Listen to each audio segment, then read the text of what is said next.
Have you ever noticed how in every Chinese movie or cartoon, Nezha is always a child? Big head, red scarf, mischievous smile, and a total gremlin of a child. But here's the plot twist. For most of the past 1,200 years, Nezha was not a cute kid at all. He was a terrifying demon giant from India. Yet, the ancient version of Nezha was less adorable child hero and more angry supernatural bouncer. Part 1. Nezha, the foreign guest. Unlike many Chinese gods who were born and raised in China's imagination, Nezha was actually an import. He first appeared around the Tang dynasty, about 1,200 years ago.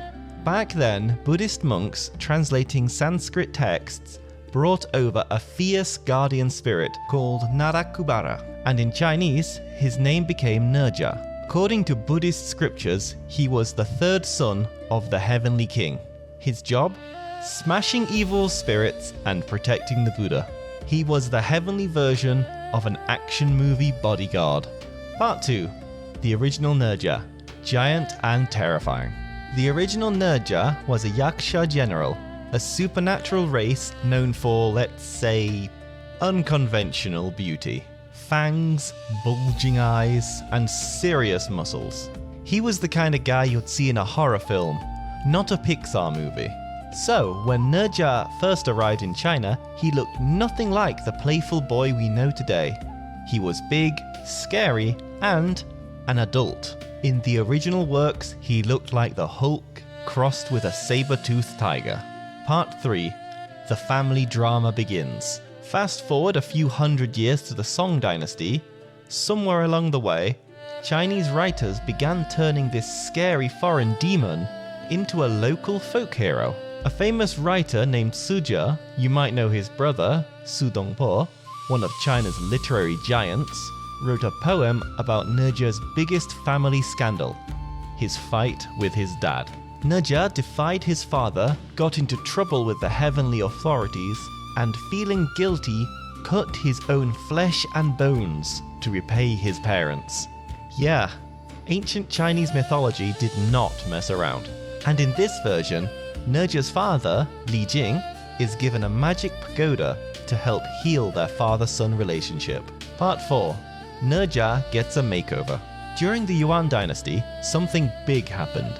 General Li Jing, a real Tang-era war hero, became so popular that storytellers merged him into the Nezha legend as the father figure.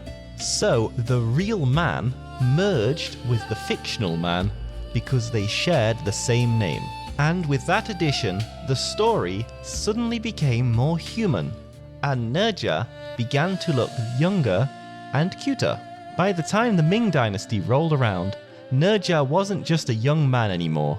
He was a full-on magical child prodigy. A 5-day-old baby who could already fly, talk, and defeat sea dragons. He became a child prodigy like Mozart, but with a lot more firepower. Part 5.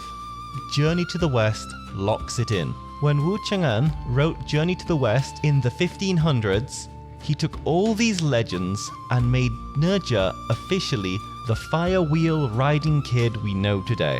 He even added iconic moments like beating up sea dragons, cutting his own body to save his parents, and coming back to life with a lotus body made of magic lotus roots. It was the perfect mix of tragedy, action, and mythological drama.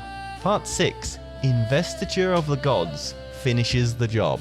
Then came the final version in the classic Ming-era novel, Investiture of the Gods. Here, all the Buddhism was removed, and Nezha's story was completely Taoistified.